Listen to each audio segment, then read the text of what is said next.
All right, questions? Hello. So how does it feel to be a grandfather? Well, it's great. I mean, look, a couple of things about that. I mean, my daughter has had a catastrophic life in many ways. A lot of things went wrong with her physically, really bad things, and this went perfectly. So, like, thank God for that.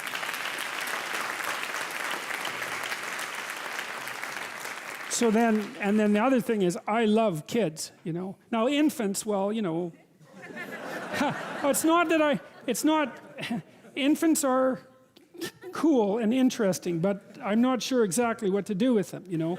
But once they're about 6 months old, and then from then on, like, I love having kids around, so I'm thrilled about the fact that this has happened. So, hooray, you know, hooray.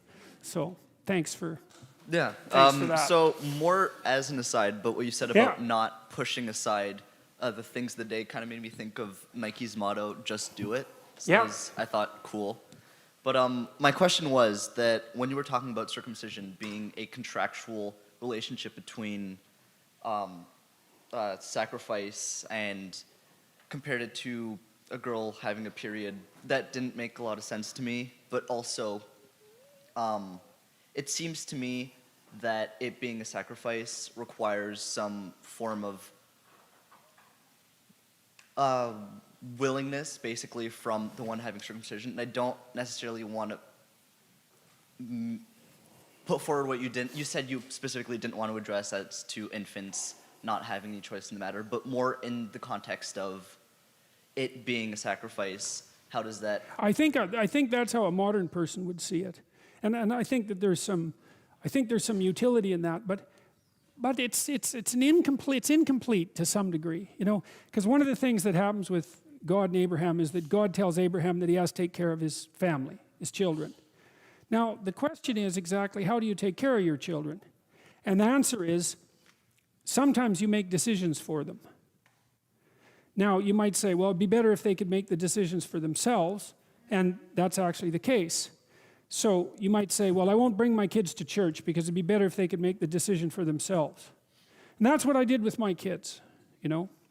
But I'm not so sure that was a good idea. And the reason I'm not so sure it was a good idea was because there are a bunch of things they didn't learn. Now, the degree to which a parent should exercise control over his or her child is indeterminate. But I guess the hope is that you exercise the minimum amount of control necessary to maximize the child's probability of success. And that certainly requires adopting responsibility for making decisions as well, because the child can't make decisions. You know, you can't just let the child lay there and make decisions, right? That's just not going to happen. And so you might say, well, Abraham has no right to impose something like circumcision on his children. And because it's a sacrifice, it's something that they should be doing themselves. But the problem with that is that Abraham also has no right to abdicate his responsibility to his children in the name of some hypothetical mercifulness. And those two things have to be balanced.